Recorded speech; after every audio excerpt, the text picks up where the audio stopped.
दरोडा घालण्यासाठी चाकू, सुरा, लोखंडी रॉड, रस्सी आणि मिरची पूड घेऊन सज्ज असलेल्या तिघांना मोठ्या शिताफीने घेराव घालून गोंदिया शहर पोलिसांनी वेळीच पकडून त्यांचा प्लान विस्कटून लावला। मात्र पोलिसांना पाहून त्यातील 2 साथीदार फरार झाले। ही कारवाई रात्री उशिरा 2 वाजेच्या दरम्यान रेल्वे चौकीच्या जवळील नवीन रेल्वे ब्रिजच्या बाजूला ढाकणीकडे जाणाऱ्या मार्गावर करण्यात आली।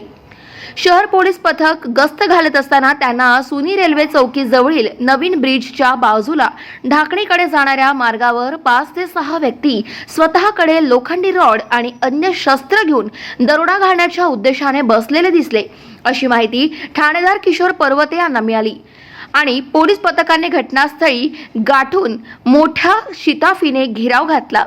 यात राहुल जसवानी, ललित चौहान, सुजल बोरकर यांना पकडण्यात आले।